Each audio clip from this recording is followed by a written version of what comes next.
자, 지난 시간까지는 인간의 감각 기능, 시각과 청각에 대해서 했는데, 이런 외부에서 주어진 자극, 이러한 것이 자극의 형태가 데이터가 되었던, 정보가 되었던 사람의 감각 기관을 거쳐서 우리의 대뇌, 중추 처리 기능, 대뇌나 신경계통을 거쳐서 대뇌에 전달이 되면 여기서 정보 처리가 이루어지는데 그 중에서 가장 먼저 인지라는 과정을 거치게 되지.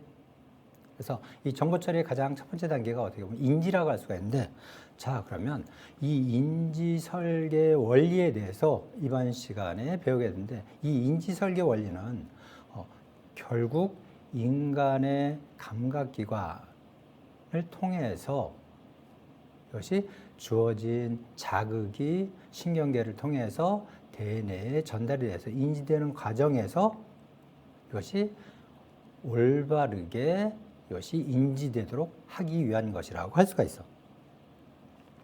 자, 우리가 인지하는 과정 속에서는 대략 인간이 일으키는 실수 혹은 과오, 이것을 휴먼 에러라고 할 수가 있는데, 인지 과정에서 일어나는 휴먼 에러라고 하는 것은 쉽게 얘기하면 착각이 있지.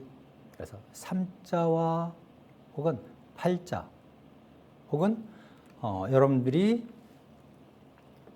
정보로서 주고받는 표시 글자 중에서는 뭐 영과 로마자의 뭐 알파벳의 O라든지 이런 것들이 결국 혼돈 혹은 착각을 불러일으켜서 휴먼 에러를 유발하게 되지. 그래서 결국 우리가 인지하는 과정에 있어서는 이러한 휴먼 에러의 가능성의 증대를 되도록 억제할 필요가 있지. 이러한 것을 억제하기 위해서 결국 우리가 인지하는 과정 속에서는 지난 시간까지도 설명했지만은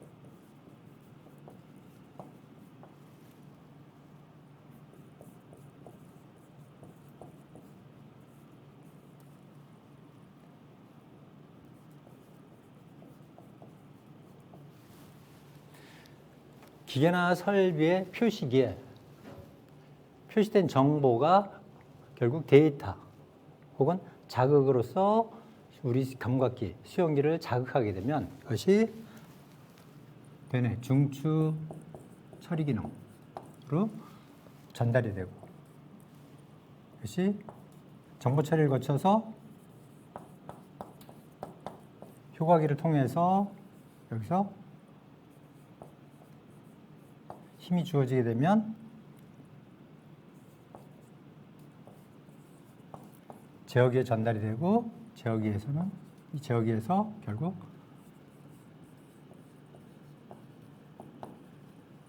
메커니즘에 전달이 되면 다시 이것이 작동이 되고 이 상태가 표시기에 다시 전달이 되는 이러한 형태가 된다 그랬지.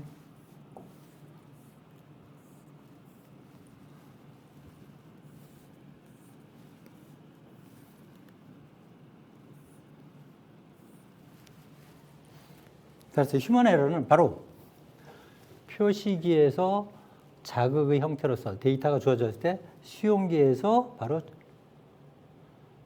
구심성 신경을 통해서 중추에 전달이 돼서 정보 처리하는 과정에서 인지 과정 속에서 일어나는 것을 의미하는 것인데, 자, 이때 휴먼 에러의 이 가능성을 증대시키는 것을 감소하기 위해서는 우선 이 베타 설계, 베타 설계는 바로 이 휴먼 에러가 일어날 수 있는 가능성을 근원적으로 제거하는 것이지. 그래서 여러분들 표시할 때 0과 5를 표기할 때 있어서 이것이 구분이 안 되기 때문에 결국 5 같은 경우는 위에 발을 긋는다든지 해서 이것이 숫자 0과 5가 구분이 되도록 한다든지, 이러한 것들은 에러의 가능성을 근원적으로 제거하는 베타적인 설계의 하나라고 할 수가 있어.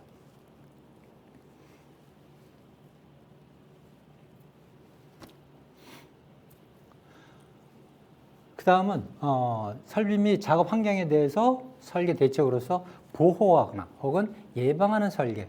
이것은 이 에러 혹은 휴먼 에러의 발생 가능성이 낮도록 설계를 하는 것이지. 그리고 또 하나는 안전 설계. 휴먼 에러가 발생한다 하더라도 그것이 에러가 사고로 이어지지 않도록 하는 설계. 이것이 바로 안전 설계라고 할 수가 있어요. 그래서 여기에 대해서는 다시 뒤에서 자세하게 다루게 되고, 자, 이런 휴먼 에러의 가능성을 또 줄이기 위해서는 이러한 설계도 필요하고, 또 사람에 대해서는 결국 사람이라는 것은 누구나 다 실수를 하고 착각을 하기 마련이지. 그래서 어떻게? 그러면 거기에 적정한 사람을 선발을 해야 되겠지. 자, 아까 이야기한 것처럼 숫자는 우리가 뭐 초등학교 정도만 나와도 숫자는 다 읽을 수 있지만 로마자라든지 알파벳이라든지 이런 것은 하긴 요즘 그것도 초등학교에서 다 배우는구나.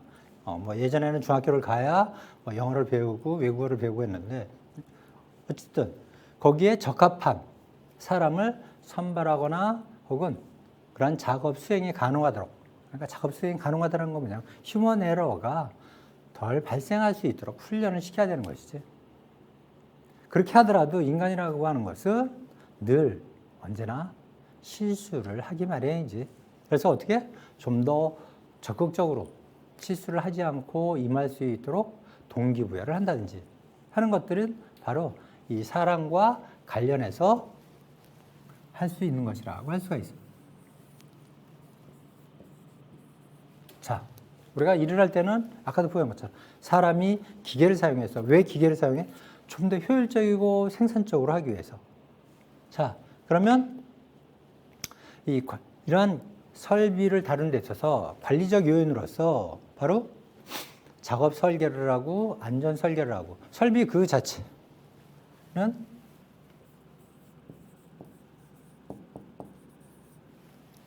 하드웨어지. 하드웨어의 소프트웨어적인, 하드웨어와 소프트웨어인데 바로 소프트웨어적으로 작업 설계를 하고 그것이 좀 더 안전하게 사용될 수 있도록 설계를 하고, 물론 거기에는 바로 이런 안전 설계 개념이 에러가 혹은 인간이 실수를 하더라도 이것이 사고로 이어지지 않도록 하는 설계 혹은 보호 설계로서 에러 발생 가능성이 낮도록 설계한다든지 하는 것, 혹은 에러의 가능성을 근원적으로 제거하는 설계, 이러한 것들이 소프트웨어적으로 이루어져야 되는 것이죠. 이러한 것들은 바로 관리적인 거. 그래서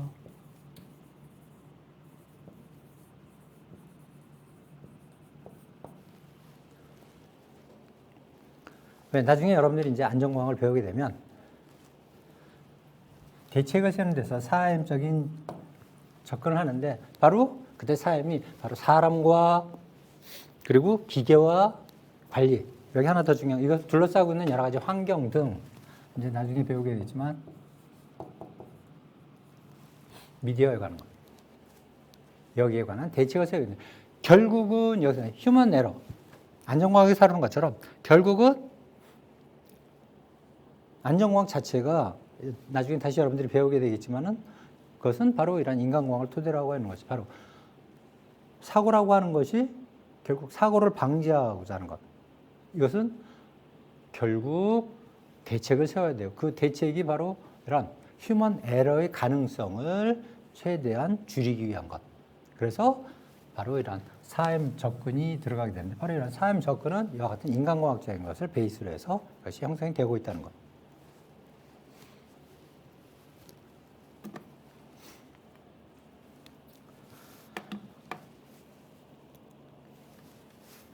자, 이때 우리가 설계를 어떻게 하느냐, 혹은 구조적으로 조직을 어떻게 하느냐. 그 구조와 조직이라고 하는 것, 이 조직이라고 하는 것은 바로 정보를 정확하게 전달하기 위한 것이지. 아까 설명한 것처럼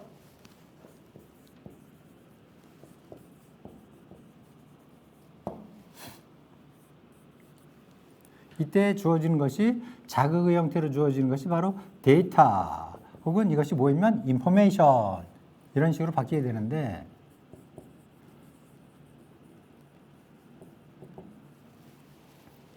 이러한 것들은 바로 사람에게 전달이 되는 과정에서 결국은 이때 조금 전에 설명했던 휴먼 에러를 최대한 줄여서 그것이 사고로 이어지지 않도록 하기 위한 것이지.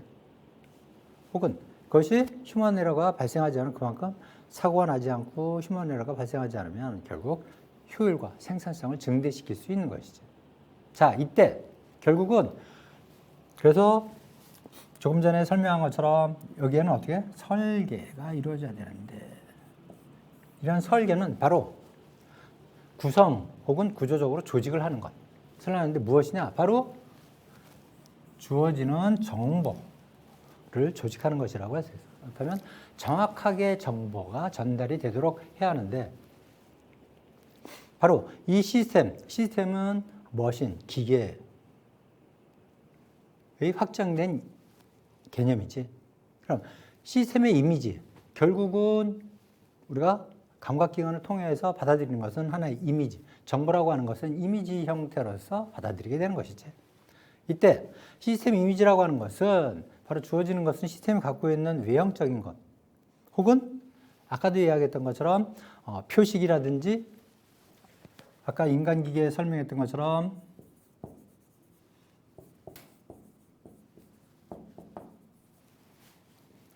바로 표시기와 제어기가 있다. 표시기는 인간에게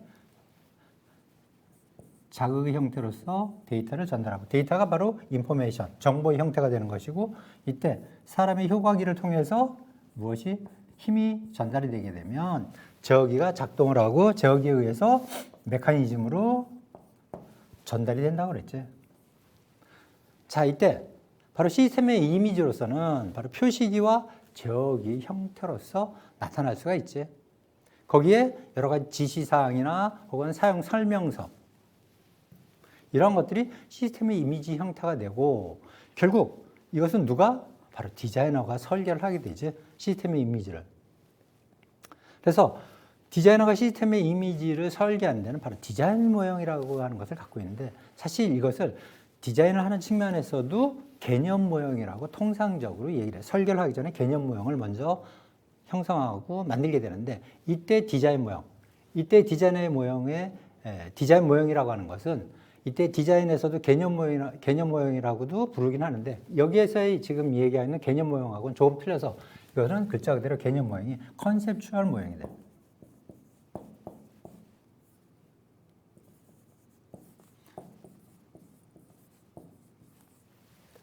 그래서 여기서도 말은 자 그러면 여기서 이야기하는 좋은 개념 모형에서 개념 모형은 뭐냐? 디자이너가 얘기하는 개념 모형도 될 수 있지만 여기서 이야기하는 것은 바로 사용자의 모형이 바로 개념 모형이 된다고 할 수가 있어요.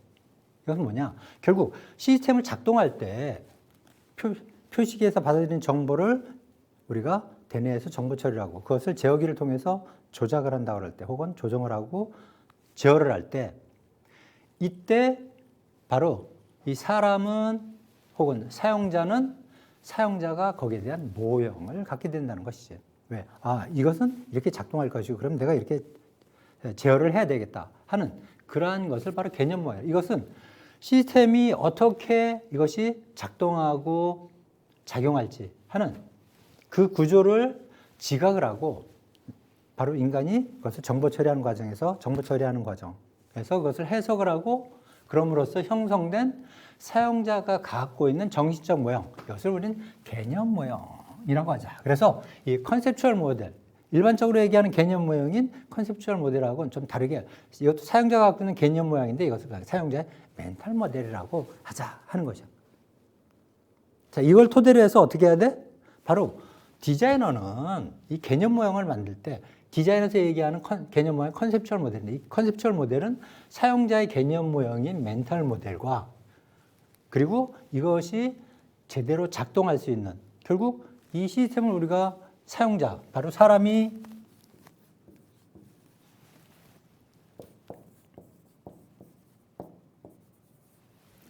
기계를 통해서 무언가 일을 하고자 하는 것이지. 목적을 달성하고자 하는. 이때 결국은 디자이너는 정확한 정보, 왜? 아까도 이야기한 것처럼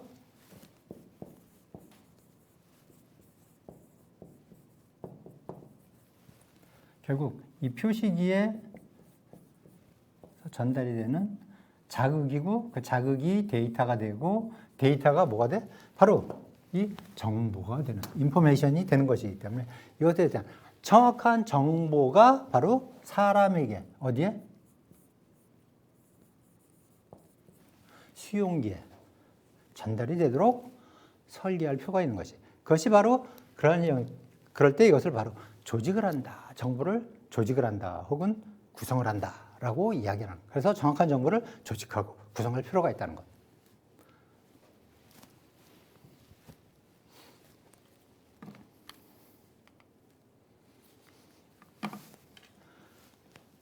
자, 여기서 보면, 자, 이것이, 뭐 예전에, 서구에서 많이 쓰는 온도 조절기인데, 결국 여기 이렇게 노브가 있어서 이 노브를 갖고 돌려서 온도를 세팅하게 되는데, 자, 우리는 여기서 개념 모델이 이렇게 되면, 아, 이것은 화살표가 이쪽에 있고, 저는 30도로 맞추는 것이다.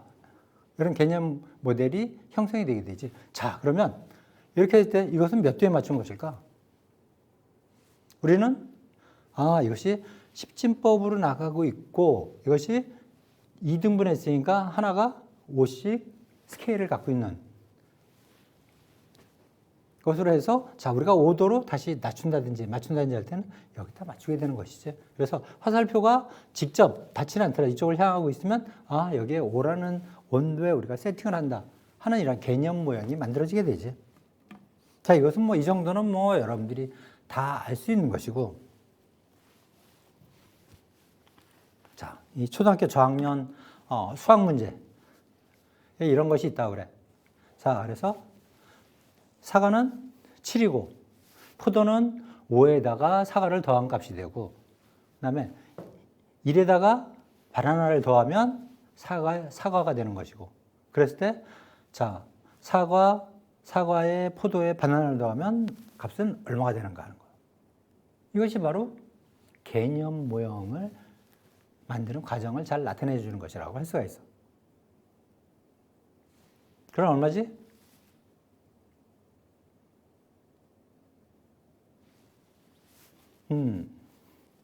자, 금방 계산이 되나? 그러면 7 더하기 12 더하기 그러면 11 해서 값을 구하는.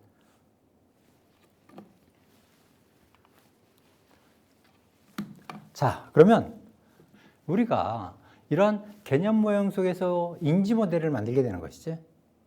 자, 자, 여러분들이 편의점 같은 데 가면 많이 볼 수 있는 음식을 데피는 전자레인지. 물론 여러분들 주방에도 많이 있지. 그래서 차가운 음식 이런 것을 데피는 것인데 우리는 전자레인지라고 부르는데 이것은 마이크로웨이브 오븐이지. 그래서 이것은 열을 가하는 것이 아니고 결국 여기서 주파수를 던져서 거기에 액체에 있는 주파수에 맞게끔 해서 그것이 공명현상을 일으켜서 그것이 열이 발생하도록 해서 자체적으로 음식을 데펴지게끔 하는 것인데, 자, 이때 온도를 조절하는 것은 뭐야? 자, 우리가 여기서 보면 표시기이면서 동시에 저기가 있지.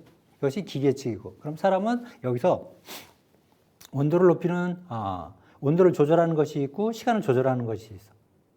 그리고 아마 이거 밑에 있는 것을 누르면 이 오븐 레인지의 문을 열 수 있도록 하는 것이지. 자, 그러면 이때 우리가 음식을 빨리 데우기 위해서는 어떻게 해야 돼? 밸브를 돌려서 해야 될까? 아니면 타이머를 조절해 갖고 해야 될까?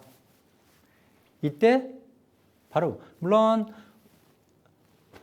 온도를 높이거나 혹은 방을 데우기 위해서 음식을 데우기 위해서 전기 오븐. 뭐 방도 요즘은 보일러 시스템이라는 것이 우리나라는 다 돼 있어서 온도 조절기가 있고 그 방의 온도를 조절할 수 있도록 하는 것인데, 자, 이때 그러면 타이머로 할 것이냐 밸브로 할 것이냐, 그럼 어떤 쪽으로 하는 것이 더 빨리 방이나 음식을 데필 수가 있는지. 이때 바로 표시기의 정보를 받아들이고 조작을 하는 과정에서 바로 인지 모형이 형성되는데, 이때 우리는 오류를 포함할 수도 있다는 것이지. 밸브만을 갖고 하느냐, 타이머만을 갖고 하느냐, 혹은 타이머와 밸브를 같이 조작해서 하느냐 할 때 결국 인지 모형이 우리는 이것을 보고 인지 모형이라고 하는 것은 기존에 있던 우리가 알고 있는 지식, 정보 이런 걸 토대로 해서 지금 이 기계 혹은 시스템이 갖고 있는 것에서 어떻게 조작을 해야 될지 하는 것을 통해서 개념 모형을 만들고 그것을 통해서 인지 모델이 구축이 되면 그것을 갖고 우리 이제 정보 처리를 해서 효과기를 통해서 바로 다시 이런 제어기를 조작하게 되는 것이지.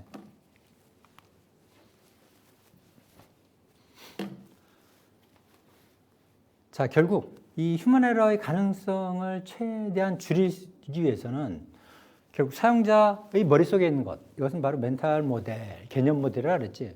그 다음에 이러한 것들을 디자이너가 디자인의 개념 모델을 만들 때는 바로 사용자의 어떤 멘탈 모델을 갖고 있는지, 그리고 세상 속에서는 그것을 어떻게 그러한 개념들이 또 형성이 되어 있는지, 시스템에 대해서 이러한 것들을 토대로 해서 이것들을 모두 활용해서 결국 설계를 해야 되겠지.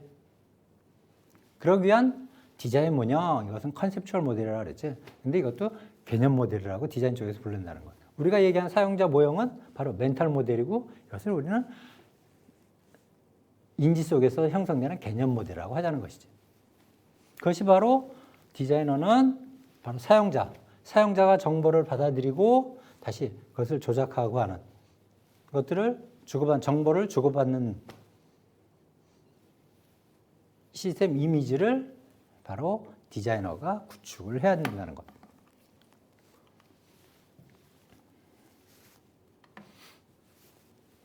그때 디자이너는 바로 사용자에게 정확한 정보를 제공할 필요가 있는데 이것이 바로 디자이너의 책임이라는 것이지. 왜? 사용자는 조금 전에 봤던 시스템 이미지로 형성이 된 것을 보고 정보 수신을 하고 그리고 또 그러면 시스템에서는 정확한 정보를 사용자에 전달하면 이것을 사용자는 다시 정보 수신을 확인하고 그것에 대한 제어 혹은 반응을 하게 되는 것이지.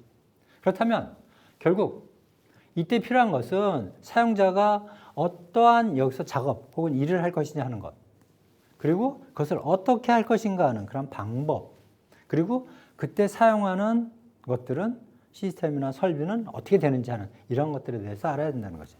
뭐 쉽게 얘기하면 자, 디자이너들이 제품을 디자인한다 할 때 예를 들어서 가전제품을 디자인하는 건 누구야? 주부들이 디자인하는 것은 아니지. 대부분 그것은 기술을 갖고 있는 디자이너들이 하게 되는데 자, 그러면 어떻게 해야 돼?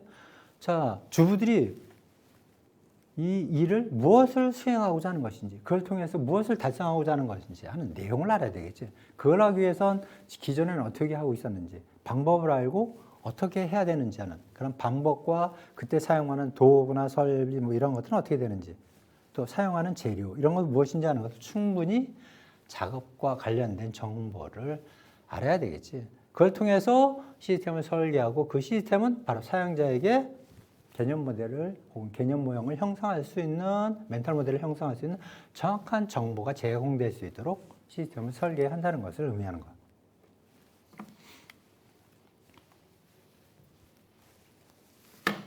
자, 휴먼 에러라고 하는 것은 바로 인지 모델 속에서 인지 모형 속에서 발생하는 일종의 착각이라고 할 수가 있지. 자, 여러분들 뭐 게임 같은 걸 한다든지 하는 경우에도 많이 봤는데, 자, 이 친구가 나와갖고 많은 친구들 앞에서 말을 하지 않고 자기가 표현하고자 하는 것을 표현해서 전달을 하려고 하는데, 보니까 이 친구는 이 꽃을 표현하려고 하는데 제 각각이지 전부 생각하는 것들은. 보고서 저거는 날아가는 새 아니야?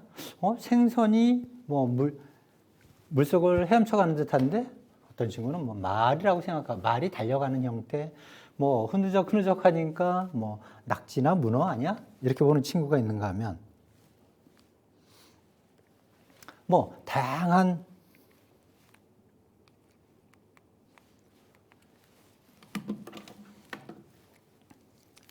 심지어 비행기라고 보는 친구도 있고.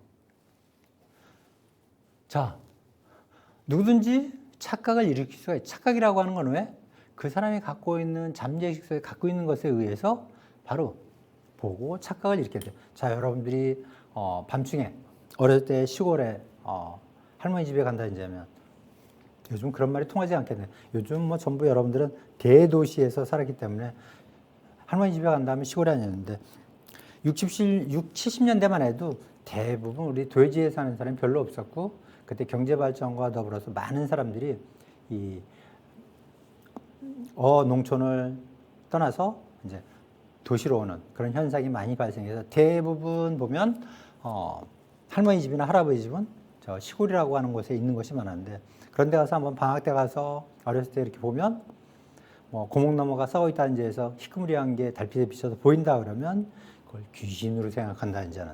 왜? 잠재의식 속에서 꼼꼼한 밤중에 허연 형상을 하고 있는 것 뭐야? 바로 귀신하고 잠재의식. 그래서 이 친구들이 잠재의식 속에서 가장 먼저 자리 잡고 있는 것들이 이 친구가 표현하고자 하는 것을 다른 형태로 그것을 인지라는 인지 착각을 하게 되는 것이죠.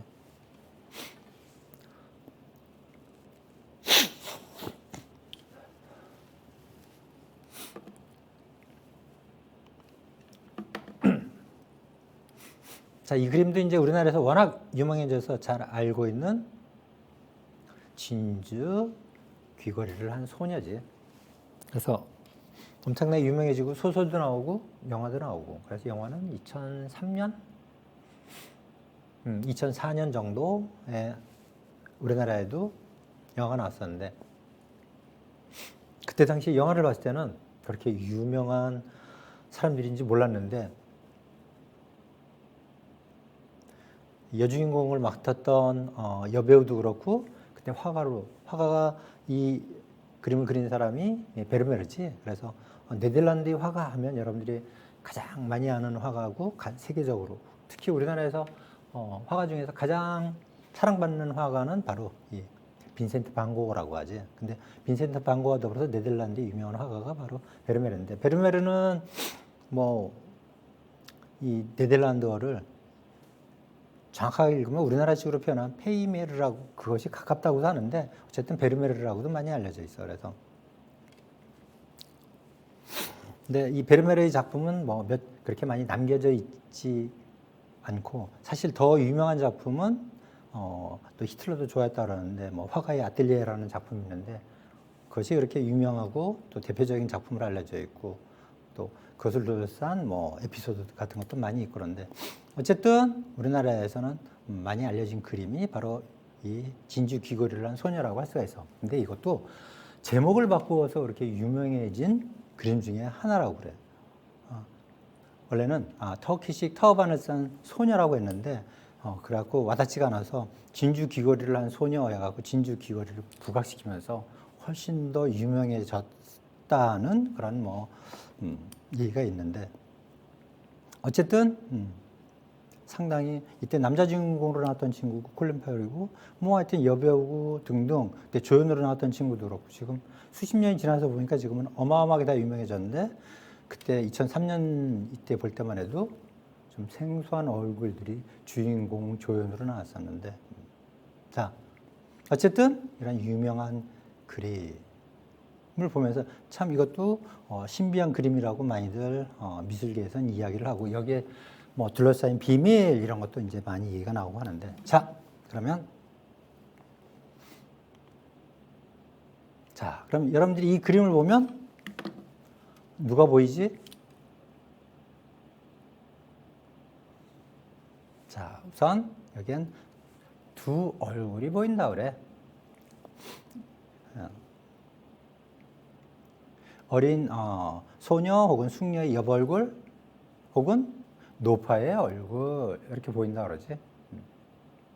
자, 여러분들은 어떤 얼굴이 먼저 보였지? 아마 대부분 소녀의 얼굴이 많이 보였을 거야. 그래서 이 그림을 갖고 호주에서 이제 심리학 실험을 했는데 무작위로 사람을 선별해서 그림을 보여주니까 대부분 젊은 사람들은 소녀의 얼굴을 가장 먼저 눈에 띈다고 얘기하고 그다음에 나이가 든 사람일수록 노파의 얼굴이 먼저 보인다고 얘기를 한다 그래. 이제 그러한 것들은 그런데 나이가 어린데도 역시 노파의 얼굴이 보이는 건 뭐지? 라고 한다면 먼저 나이가 좀 젊은 사람들이 소녀의 얼굴이 보이고 나이를 먹은 사람들이 노파의 얼굴이 보이는 것은 그 사람이 잠재의식 속에 갖고 있는 것에 의해서 사실 어떤 것이 먼저 보이냐 하는 인지 착각을 불러일으킨다 그래. 그래서 조금 전에 여러분들은 아마 대부분이 이 사진을 보았을 때 소녀의 옆얼굴이 먼저 살짝 뒤에서 보는 소녀의 옆얼굴이 보이지 않았나라고 생각하는 것은 조금 전에 베르메르의 진주기호라는 소녀를 보여줬기 때문에 그것이 더 훨씬 소녀 얼굴이 먼저 보일 수 있는데 어땠지?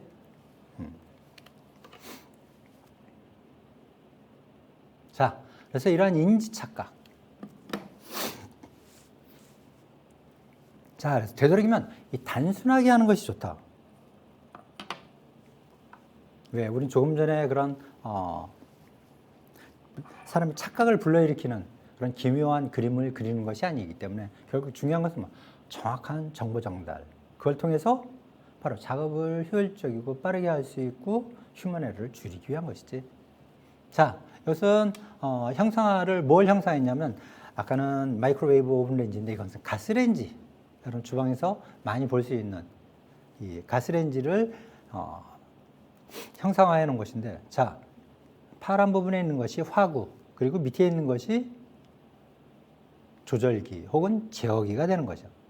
자, 이랬을 때, 자, 이런 식으로 설계가 되어 있으면, 자, 예를 들어서, 자, 이 화구를 조정하기 위해선 어떤 노브, 조절기를 작동을 시켜야 되지?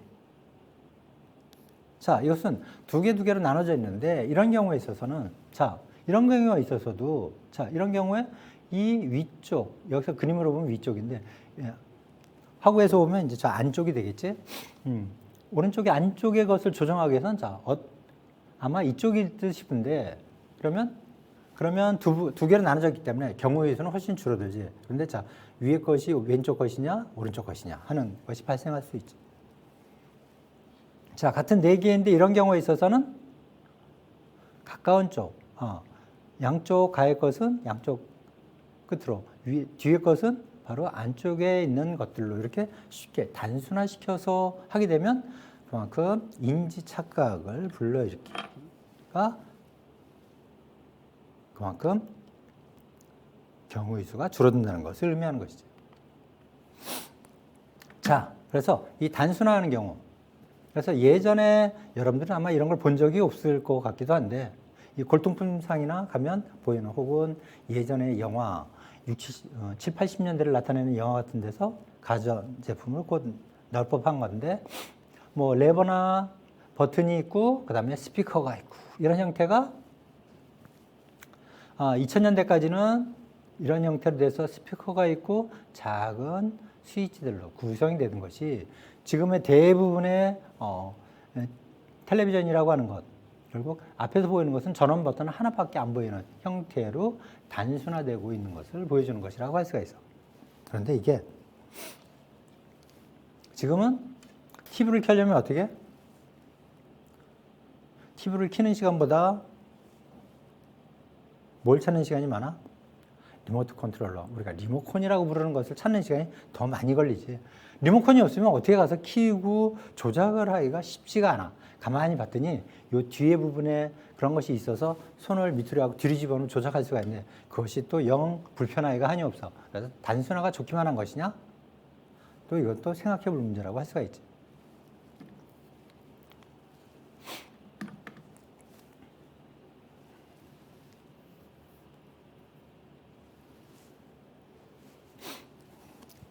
미국 플로리다 2000년에 대통령 선거에서 쓰였던 여러 가지 투표용지 중에 그것 때문에 뭐 다시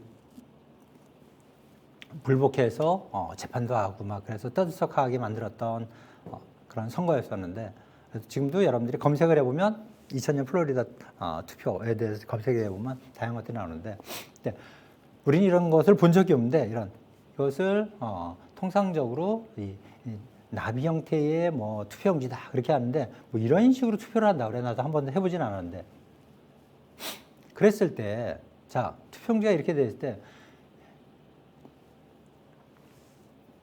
이 공화당과 민주당 뭐 다양한 뭐 후보들이 나왔는데 이런 거 찍을 때 여기서 보면 통상 3번, 4번, 5번, 6번, 7번 뭐 이런 식으로 쭉 찍게끔 됐는데 사람들이 어때? 조금 아까도 보았던 것처럼 이거는 일반적으로 생각했을 때 다양하게 이렇게 해놓으면 반드시 이렇게만 하는 것이 아니고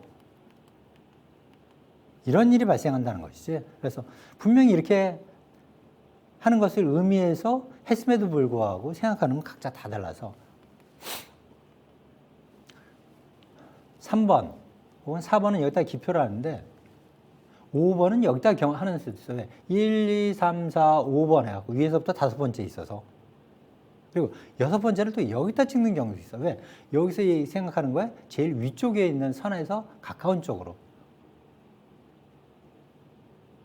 심지어는 7번을 또 여기를 찍기도 하고. 왜? 쭉 내려서 있기 때문에 요 밑에서 제일 가까운 쪽에 찍는다든지 또 8번을 위쪽을 찍는다든지. 왜? 여기서 보면 여기 찍고 그 다음은 하나 둘 셋이니까 하나 둘 셋 해서 여기 찍는다든지 뭐 그럴 수도 있나는데 그럴 수도 있는 사람들이 많아서 결국은 투표가 엉망이 될 수가 있다는 것이지. 투표하면 우리나라에서 어떤 식으로? 이런 식으로 하고 있지.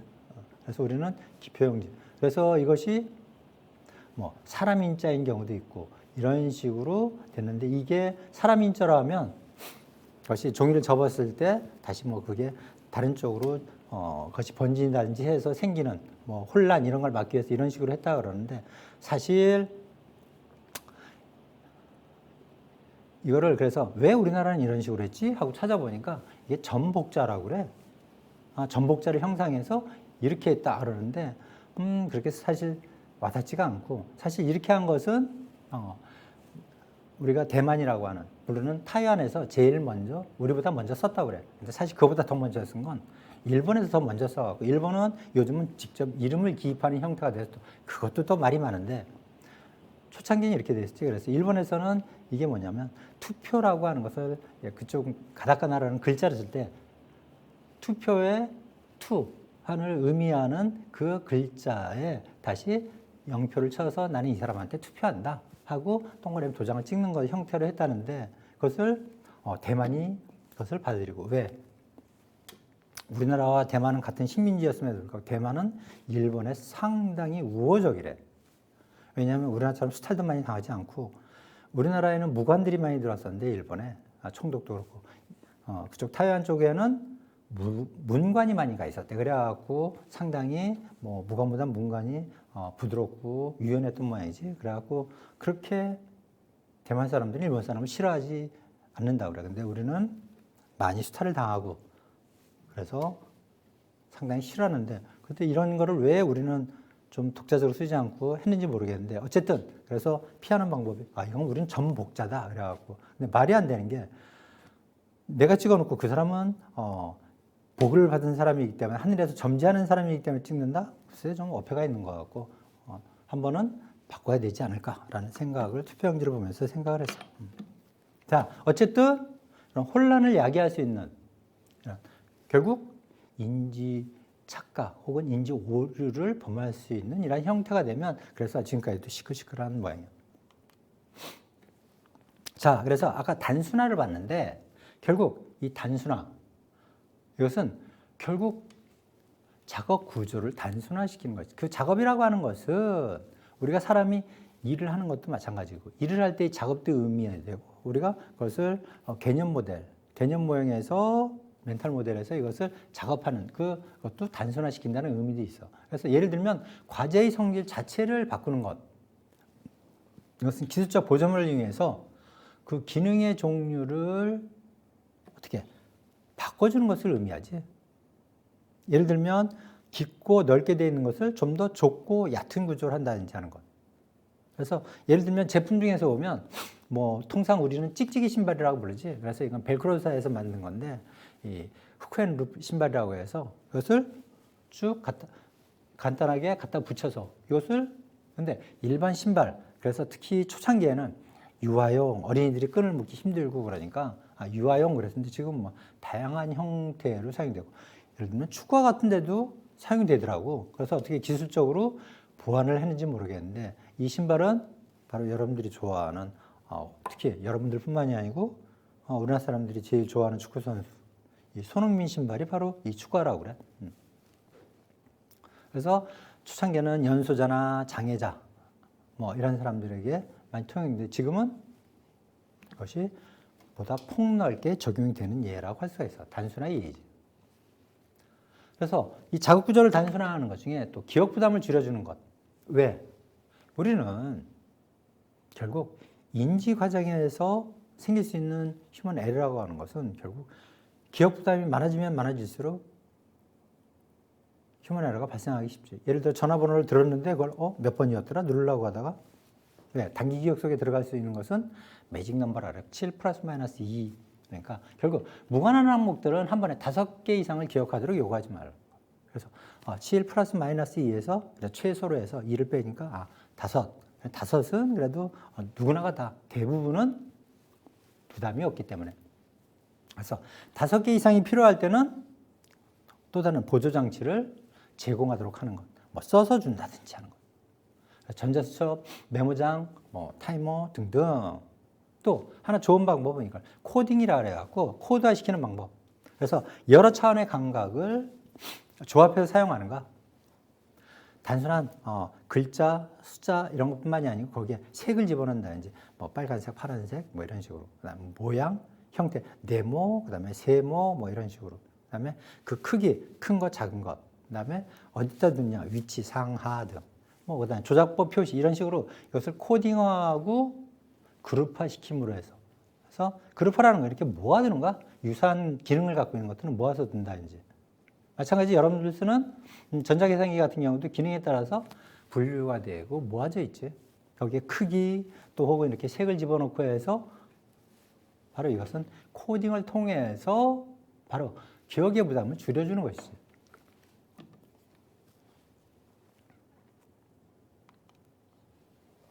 또 작업하는 그 구조, 결국 이것은 조직하는 것이라 그랬지.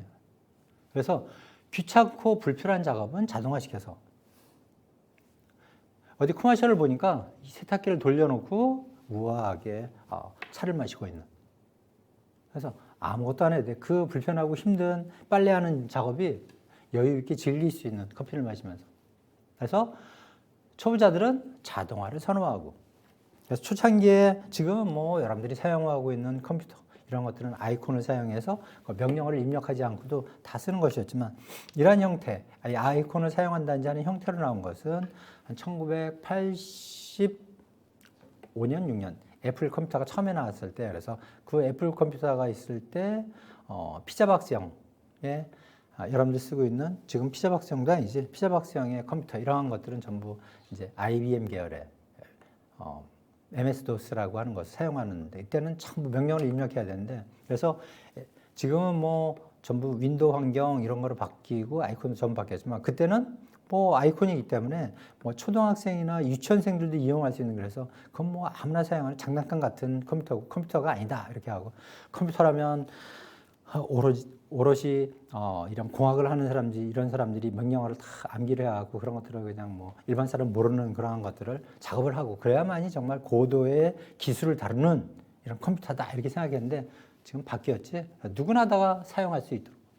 그래서 카메라도 예전에 카메라라고 하면 전문 기술이 있어야 되고 카메라를 사면 학원에 가서 사진 찍는 법, 카메라 다루는 법 이런 걸 배우고 했는데 지금은 누구나가 다 쉽게 찍을 수 있고 자동차 같은 경우도 자동 변속기, 초창기 자동 변속기가 나왔을 때는 무슨 차를 여자들이나 자동 변속기를 하지 그러면서 여자를 뭐 여기선 좀 이렇게 낮추어서 얘기해서 하는 것이 아니고 그때만 해도 왜 여자들은 보통 기계 같은 거 잘 안 다루고 하기 때문에 그런 건 여자나 뭐 저 노인들이나 하는 거지 뭐 젊은 사람이 기어 체인지도 클러치를 밟고 한 손으로 한 손으로 핸들 잡고 한 손으로 기어 체인지를 해가면서 뭐 남들이 보면 그렇게 해야 좀 운전을 하는 것 같고 멋있는 거지 무슨 자동 변속기를 하냐 그러더니 지금 자동 변속기 있는 차를 찾아보기가 힘들 정도니까. 그래서 특히 매니아는 완전 수동 통제 장치를 선호한다. 그래서 지금 뭐 웬만한 자동 카메라 같은 경우 또 여러분들 사용하고 있는 스마트폰 같은 경우도 뭐 일일이 조절해서 찍을 수 있는 기능을 남겨줘서 그것으로 뭐 전문가도 사용해서 훌륭한 사진을 찍을 수 있다 이런 것을 뭐 표방하기도 하는데, 그렇지만 통제 가능성을 모두 빼앗지는 말아라. 예를 들어서 과잉 자동화되고 뭐 리모컨 하나로 리모컨도 이제 스위치가 없어지고 무슨 뭐 터치식으로 하고 뭐 그러니까, 예를 들어서 트러블이 생기면 이 대처할 방법이 없어. 뭘 어떻게 해야 될지. 그래서 이런 것이 고장나면 도대체 손을 쓸 방법이 없어서 일단 그러면 어떻게? 고객센터에 전화부터 하지. 그래서 안 되는데요. 그 다음에 리모컨도 제대로 말을 안 되는데 어떡합니까 하고. 그래서 결국은 너무 자동화가 된다는 것은 기계에 예속되는 거야. 예를 들면 생산 현장에 있었어도 너무 기계와 자동화가 진행되다 보니까 이건 사람인지 기계의 한 부속품인지 알 수가 없어지는 거예요. 그럼 사람은 도대체 어떤 일을 해야 돼? 그래서 모던 타임즈라는 영화, 이게 1930년대 중반, 36년경 나온 것 같은데, 여러분들이 모던 타임즈 하면 여러분들이 아이유의 모던 타임즈를 먼저 생각하겠지만, 사실은 모던 타임즈는 찰리 채플린에 의해서 무성 영화 시대로 유명해졌지. 그래서 여기 금방 여러분들이 쉽게 알 수 있는 것처럼 유명한 타이틀롤인데, 결국 기계 사람들이 이때 한참 산업화, 기계화가 진행되면서 포드에서는 컨베이어 벨트 이런 게 나오면서 결국 사람이 결국 이 자동화된 시스템 그런 데서 예속 기계화된 곳에서 결국 예속이 되어서 이 영화가 추구하는 것도 결국은 좀 사람이 사람답게 살아갈 수 있는 것이 무엇인지 하는 것을 내세운 건데, 자칫 거기에 뭐 좀 사회주의적인 그런 게 좀 살짝 포함이 되어 있고 그런 것이 아니냐 하는 뭐 그런 논란이 있어서 우리나라에서는 무려 이 영화가 만들어지고 이것이 상영 금지가 되다가 1986년인가 한 50년 만에 우리나라에서 겨우 상영이 된 에피소드가 있는 그런 것이지. 결국 이것은 사회주의를 표방하거나 뭐 한때는 뭐 공산주의자를 뭐 지향한다 그래갖고 미국에서도 추방이 돼서 입국 금지가 되고 그러던 시절이 있었다고 그러는 사람이라고 하는데, 뭐 그런 걸 떠나서 어쨌든 결국 사람이 사람답게 살아가고 일을 한다는 건 무엇인지 하는 것을 가장 먼저 이것이 표방한 영화라고 할 수가 있어. 어쨌든 거기 생각할 이 모던 타임즈가 아니더라도 결국 사람이 사람답게 살아가는 건 무엇인지, 일을 한다고 할 때 사람이 일을 하는 것은 물론 일을 안 하면 가장 좋지만, 일을 하면서 그러면 사람이 할 수 있는 일은 무엇이고 사람다운 일을 하는 것이 어떤 것인지, 물론 기계화를 통해서 힘들고 어렵고 위험한 것 이런 것에서 사람이 안 하고 기계가 대신할 수 있다면 그것도 사람을 위한 것이지만, 그 속에서도 또 기계와 자동화 속에서 그럼 사람이 해야 할 일은 무엇인가 하는 것. 한때 한 3, 4년 전 우리나라 바둑을 두는 프로 바둑을 두는 친구 중에 뭐 이세돌이라는 친구가 그때 구글의 알파고하고 대결해서 져서 그때 뭐 한때 사회적으로 상당히 큰 이슈가 되기도 했는데, 그래서 이건 뭐 이제 사람이 기계한테 모든 것을 일자리를 다 뺏기는 것 아니냐, 혹은 사람이 기계한테 지배당하는 시대가 진짜 공상과학 영화에 있는 것처럼 그런 시대가 오는 거 아니냐 그랬는데, 구글의 회장이 그랬지. 그것은 기계는 어디까지나 사람을 돕기 위한 것이라고. 자, 그러면 사람은 그런 인공지능을 갖고 있는 기계들이 나오게 되면, 그럼 사람은 결국 인공지능이 할 수 있는 부분을 하는 것이 아니고 그것과 같이 대결을 하거나 하는 것이 아니고, 결국 그 속에서 그러한 부분은 인공지능한테 맡기고, 그럼 사람이 좀 더 사람으로서 해야 될 일, 그럼 결국 창의적인 것, 이러한 것들이 결국 인간의 영역으로 남게 되는 것이라고 할 수가 있죠. 그러다 보면 이 손발을 안 쓰게 되다 보니까 결국 여러분들이 공상과학 영화에서 나오는 외계 생물, 그것도 외계 생물 중에서도 외계인이라고 하는 고도의 이 지능을 갖고 있는, 혹은 고도화된 과학 기술을 갖고 있는 외계인들은 어때? 손발이 가늘지 머리는 크고. 왜? 자꾸 손발을 안 쓰게 되니까 근육 이런 게 필요 없어지고 결국 머리만 커지는 그런 형태인데, 우리 인간도 그렇게 될까? 자, 그건 농담이고. 자, 그래서 우선 이 인지 오류 혹은 그 속에서 휴먼 에러를 줄이기 위해서는 이 가시성을 좋게 할 필요가 있다는 것. 이것은 사용자가 제품이 어떻게 작동하고 있는지 작동 상태를 알아. 그래서 지금 에어컨이 돌아가고 있고 바람의 세기는 어느 정도이고 이것이 조절이 자동으로 되고 있다 하는 것을 한눈에 알아볼 수 있도록 쉽게 파악할 수 있도록 중요 기능을 보이도록 노출시켜서 보여주는 거야. 아까 그 TV처럼 이게 무슨 어떤 스위치가 어디에 있고 어디에 들어가 있는지도 모르겠고 소리는 나고 화면은 잘 나오는데 어떻게 작동해야 되는지 모르겠고 점점 우리 주변에 있는 것들이 블랙박스화가 되고 있지. 그러면 뭐 단순하고 그것도 쉽고 조작하기가 쉬운데 단 그것이 트러블이 생기면 대처할 수가 없다는 것이지. 어디를 어떻게 손봐야 될지 모르고. 그래서 중요한 기능은 노출하는 것이 좋다는 것. 자, 중요 기능을 노출할 때 결국 사람은 우선 어떻게 조작할지 아는 그런 작동 방법에 있어서도 작동해야 될 걸 무엇을 갖고 작동해야 되지? 그리고 어떤 걸 갖고 해야 돼? 스위치는 어떤 거야? 그래서 요게 몇 세대냐? 아이팟 4세대인가 정도 되는. 그래서 요거는 나도 갖고 있는 건데 디자인이 심플하고 좋고 또 그래서 이때 당시 24기가라 해서 얼른 샀는데 유튜브 버전이지. 그래서 이거. 근데 뭐 우리가 어떤 것을 어떻게 조작해야 될지 사실 사용 설명서 같은 것이 필요 없이 볼 수가 있고 쉽게 그것이 작동되는 것이 나타나고 그래서 작동의 결과가 쉽게 알 수 있어. 작동 방법도 보면 뭐 어떻게 하면 될지 그죠? 직관적으로 알 수 있는 정보도 잘 표시가 되고 상태가 변화되는 것도 알 수 있는 형태가 되는 것. 그래서 현재의 상태가 어떤지 그리고 작동 상태 그다음에 얼만큼 내가 필요로 하는 정보 배터리는 언제 충전해야 될지 지금 얼마만큼 사용이 되었는지 하는 것. 뭐 이런 것들이 결국 가시성을 통해서 중요한 기능들이 다 나타나 있어서 굳이 이것을 처음 보는 사람이라도 사용 설명서를 보고 어떻게 해야 되지 하고 고민할 필요가 없어지는 것이지.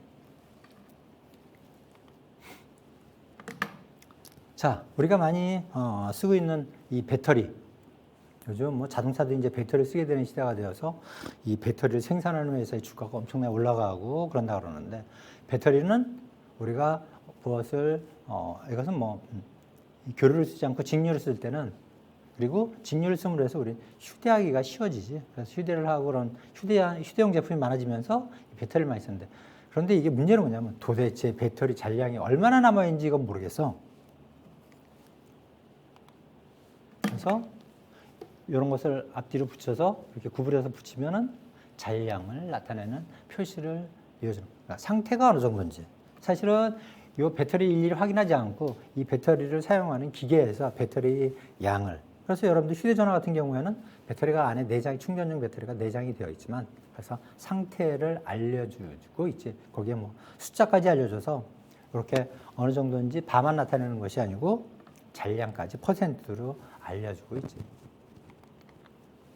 그래서 가시성이 적용이에요. 여러분들이 뭐 일상생활에서도 많이 볼 수가 있지. 그래서 뭐 예를 들면 밴딩 머신 같은 경우 그래서 커피 같은 것을 인스턴트 커피를 마실 때 지금 어느 정도 상태가 어떻게 돼가고 있는지 혹은 여러분들이 횡단보도를 건너오를 때 시간이 얼마나 남아있는지 하는 것을 뭐 이렇게 보여주는 경우도 있고 이제 숫자로 남아있는 시간을 초로 나타내서 보여주는 경우도 있고 혹은 여러분들이 환승을 한다든지 할 때 뭐 여러분들이 이용하고자 하는 버스가 지금 어디쯤 오고 있는지 몇 분에 도착하는지 이건 뭐 상당히 잘 돼 있는 것 같아. 뭐 예전에 이런 게 없으면 언제 오나 하고 잠깐 기다리다가 오지도 않는데 가서 잠깐 물이나 사갖고 올까 하면 갔다 오는 동안에 차가 와서 출발해 버려갖고 또 몇십 분을 기다려야 되고 그런 것이 없지.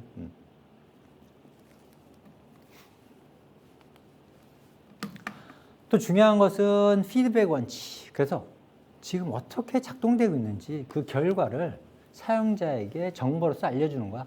그래서 시스템은 점점 어떻게 단순화되고 하면서 블랙박스화되고 있어서 알 길이 없어. 뭐가 어떻게 되고 있는 거야.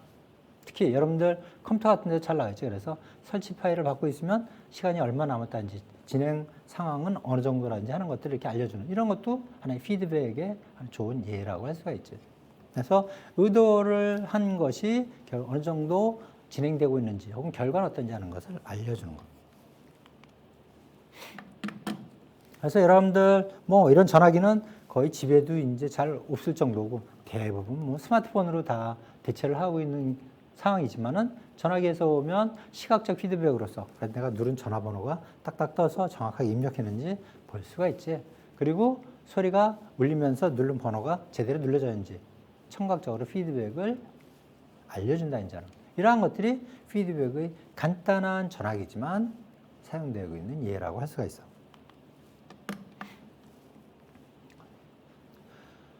또 기기 상태를 표시해주는, 그래서 사용자의 모든 입력에 대해서 가능하다면 피드백을 하는 것이 좋다는 것.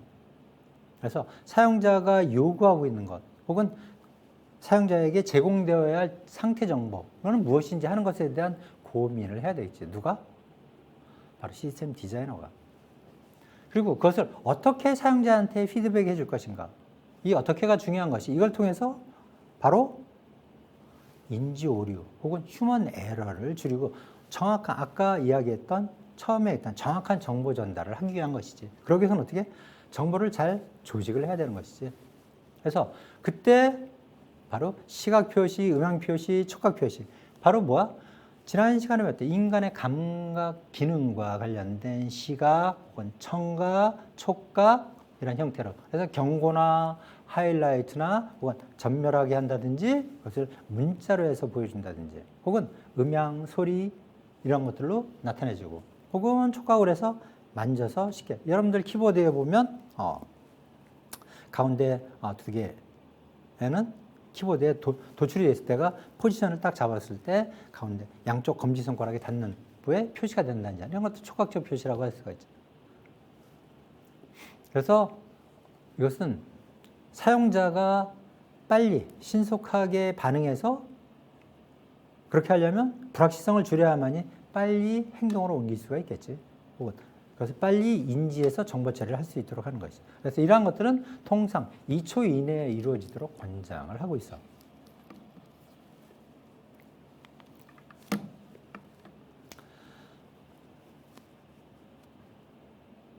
자, 또 하나는 이 양립성의 원칙을 지키라는 거죠. 이 양립성이라고 하는 것은 우선 양립성과 비슷한 것으로서 매핑 관계가 있어. 이것은 제어 장치를 조작하면 그것이 작동 결과에 어떻게 관계되는가 하는 것. 이것은 대응 관계라고 하는 것인데 거기에 양립성이라고 하는 것은 인간이 기대하고 있는 것. 그래서 예를 들어서 내가 이쪽으로 돌리면 이것을 오른쪽으로 노브를 돌리면 이것은 잠긴다든지 하는 이 작동 결과와 일치되는 관계, 이것을 양립성이라고 할 수가 있어요. 이것은 어떻게 보면 자연스러운 것이지. 우리가 달리기를 할 때 뛰면 어떻게 뛰어? 왼쪽에서 오른쪽으로 돌도록 뛰게 되지. 그것이 자연스러운 대응 관계라고 할 수가 있어. 그래서 제품의 작동과 관련해서는 의도하는 것과 거기에 가능한 행동들 간의 관계. 내가 잠그기 위해선 오른쪽으로 돌리는 것과 마찬가지. 풀기 위해선 시의 반대 방향으로. 그래서 행동과 시스템에 미치는 영향 관계도 바로 제품의 작동과 관련한 것이라고 할 수가 있어요. 또 시스템의 실제 이 내부 상태와 그것을 지각 가능한 장치와의 관계, 또 이것이 지각된 다음에는 지각된 시스템의 상태와 사용자의 의도 및 기대 간의 관계. 이러한 제품의 작동과 관련한 것들은 바로 양립성을 갖춰야 된다. 그래서 양립성의 원칙을 지켜야 한다는 것이지. 자, 그럼 양립성은 바로 일종의 표시장치와 제어장치의 관계라고 할 수가 있어. 예를 들어서 내가 오른쪽으로 돌렸으면 그것이 잠겨야 되는데 잠기는 것을 보여주는 것이 뭐야? 피드백을 하라 했으니까 그 피드백은 어디로? 바로 표시장치를 통해서 하게 되지. 그래서 표시장치와 제어장치의 관계인데 양립성은 결국 기계의 작동, 시스템에서 이야기할 때는 기계의 작동, 표시장치, 표시 등이 바로 누구랑? 사용하는 사용자의 예상하는 것과 일치가 되는 것, 이것이 바로 양립성이야. 그래서 자, 이것을 오른쪽으로 돌리면 여기서 움직이는 눈금이나 바 같은 것은 결국 오른쪽으로 가야 돼. 오른쪽으로 돌리면 오른쪽으로 움직이고 이것이 바로 운동의 양립성이야.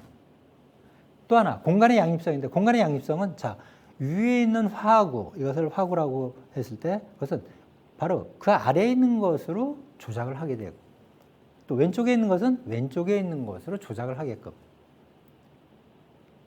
그러니까 이것이 실행되고 나타나는 표식이고 이것은 뭐 제어하고 조작하는 제어기가 되는 것이지. 또 개념의 양립성. 우리가 흔히 뜨거운 물은 수도꼭지 같은 데 보면 스위치에 보면 뜨거운 물은 빨갛게, 차가운 물은 파랗게 표시하지. 이것을 차가운 물을 빨갛게, 뜨거운 물을 파랗게 표시하는 이것은 전혀 개념의 양립성에 일치하지 않는 것. 우리가 통상적인 개념 속에서는 빨간 것은 뜨거운 것, 파란 것은 차가운 것을 나타낸다 하는 것. 이것이 바로 개념. 이것은 뭐 어느 회사에 요즘 나오는 정수기인데 상당히 디자인도 좋고 깔끔해졌는데 예전의 것은 쉽게 한쪽은 파란 것, 특히 오른쪽이 파란색으로 칠해져 있고 동그란 표시가 되어 있고 그 밑에 차가운 물이 나오고 왼쪽은 빨간 거였었는데 이걸 보면 도대체 어떤 게 찬물이고 어떤 게 뜨거운 물이지? 그리고 뭐 이 위에 뭐가 써져 있고 그런데 잔뜩 보고 한참을 보아야 알 수 있는. 근데 디자인 자체는 상당히 매끈하고 잘 되어 있는 것 같은데 결국 이건 뭐야? 양립성이 지켜지지 않은 것이라고 할 수가 있지. 물론 거기 보면 뜨거운 물을 받을 때는 어떻게 알아? 그런 거 뭘 누르고 막 이렇게 되어 있는데 그것을 일일이 읽어보고 해야 되고 하는 문제가 있지. 자, 그런데 오케이 읽어보고도 할 수 있어. 자, 그런데 어떤 문제가 생기냐? 양립성을 지키지 않으면 하는 것은 다시 뒤에서 다루기로 하지. 자, 지금 본 것처럼 양립성의 종류는 우선 운동 양립성, 공간 양립성, 그리고 개념의 양립성이 있다 하는 것을 알아두도록. 이런 건 뭐 시험 문제도 기사 시험이나 이런 데도 잘 나오는 것이니까. 뭐 입사 시험 문제도 나오고. 그래서 운동의 양립성은 바로 내가 조작하는 제어 장치, 제어기의 방향과 표시 장치 움직이는 방향이 내가 생각하는 혹은 사용자가 생각하는 기대와 일치하는 것. 이것을 운동 양립성이라고 하고 공간의 양립성은 물리적으로나 공간적으로 배치되어 있는 것. 이것이 바로 사용자의 기대와 일치하는 관계. 오른쪽에 있는 것은 오른쪽에 있는 수도꼭지를 조작하면 물이 나와야 되는데 오른쪽에 있는 걸 조작했더니 왼쪽에서 물이 나온다. 일단 재밌기는 하겠지. 의외성이 있으니까. 그런데 그러한 것들은 사고로 이어질 수 있고 휴먼 에러를 유발하기가 쉽다는 것. 개념 양립성. 사람들이 각자 가지고 있는 개념적 연상에 관한 기대와 일치하는 관계, 이것을 개념 양립성이라고 한다는 것. 그래서 양립성은 우리가 본질적으로 습득하는 게 있고 그 사회가 갖고 있는 문화적으로 습득하는 것이 있어. 그래서 핸들의 회전과 운동 방향은 본질적인 것이지. 그래서 오른쪽으로 가기 위해선 오른쪽으로 하는 것.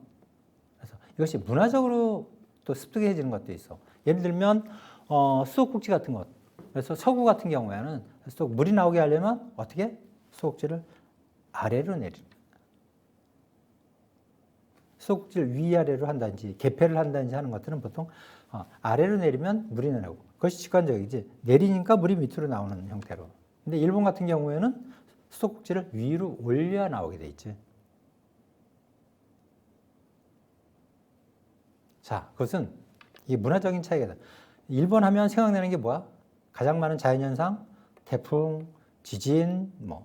그러니까 지진이 많다 보니까 특히 일본은 또 우리나라처럼 공간이 넓지가 않고 작은 집들을 많이 사용하고 작은 집이다 보니까 뭐 아기자기하게 공간을 활용하도록 되는데 통상적으로 보면 그래서 이 부엌 같은데 보면은 좁은 공간을 활용하기 위해서 싱크대 위에 또 뭐 선반, 서랍장 이런 것도 있지만 그 밑에 또 뭐 컵이나 접시 같은 거 올려놓을 수 있도록 하는 그런 것들이 있는데 어쨌든 뭐가 되었든 간에 결국 지진이 나면 어떻게 돼? 위에 있는 것들이 다 떨어지게 되지. 그러면서 수도꼭지를 밑으로 치게 되면 물이 계속 나와서 또 홍수나 있지만 집에 물이 범람하게 되는 이러한 일이 발생하니까 이것은 위로 올려야만이 의도를 해서 올려야만이 사용자가 의도를 갖고 올려야만이 물이 나오도록 한다는 거. 이러한 것들이 다르게 되는 이것들이 바로 문화적 차이에 의한 것이라고 할 수 있죠. 그래서 여러분들 가끔 이제 우리나라에서 생산된 제품은 괜찮은데 이제 호텔이나 이런 데 가면 뭐 외제를 쓴다 그래갖고 좀 더 고급화시키기 위해서 외국산 제품을 쓰는데 이제 이 토토라고 써져 있는 것 이런 것들은 이제 화장실 같은 데 가면 수도꼭지나 변기 같은 데 토토라고 써져 있는 것은 이제 일본에 생산된 거고 나머지 또 뭐 이름을 알 수 없는 뭐 이런 것들은 독일, 뭐 미국, 그다음에 뭐 콜러라든지 이런 것들은 이제 미국에서 나온 제품 뭐 이런 것들이고 그런데 보면 토토라고 써져 있는 것들은 바로 이런 식으로 물을 올려야만이 나오게끔 나오는 그러한 수도꼭지 형태가 되는데 이런 것들이 바로 그 시대의 문화적 습득에 의한 것. 그래서 양립성은 이와 같이 본질적인 것과 문화적인 것이 있다 하는 것을 알아들어요. 자, 그래서 이런 가스레인지 제어에서 보면 자, 이와 같이 돼 있을 때 이것은 일종의 표식이지 그리고 이것은 제어기가 있을 때 다양한 경우의 수가 나오지. 그래서 1, 2, 3, 4가 있을 때 이런 식으로 배치가 되었다라고 생각할 수도 있고 1, 2, 3, 4라고 생각할 수도 있고 또 3, 1, 4, 2, 3, 1, 2, 4, 1, 2, 3. 여러분들은 이러한 경우에서 어떤 스위치 조작이 맞다고 생각하지?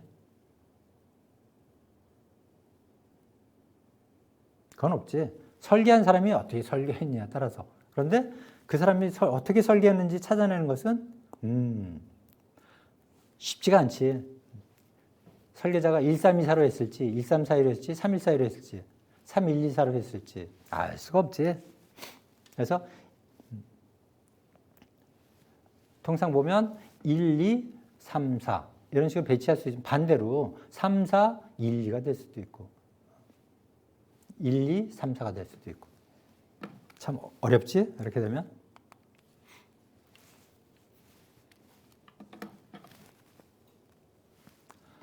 자, 그러면 양립성을 지켜야 되면 조금 전에 설명한 화구가 바로 이거지. 스위치가 이렇게 돼 있어. 참 어렵네.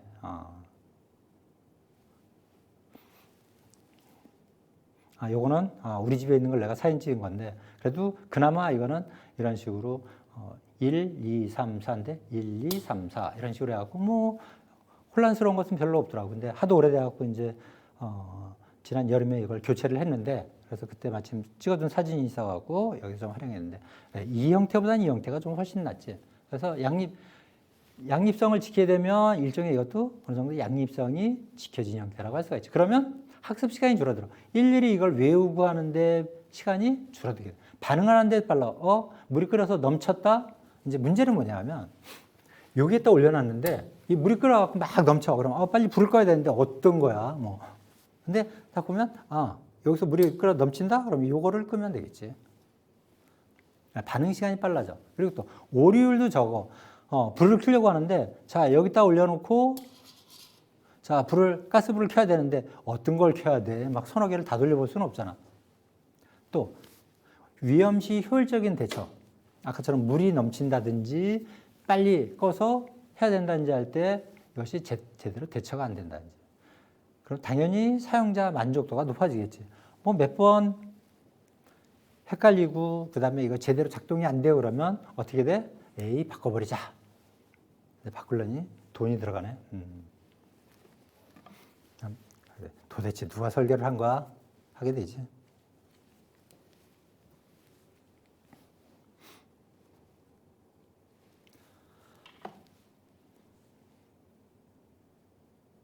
자, 이렇게 오늘은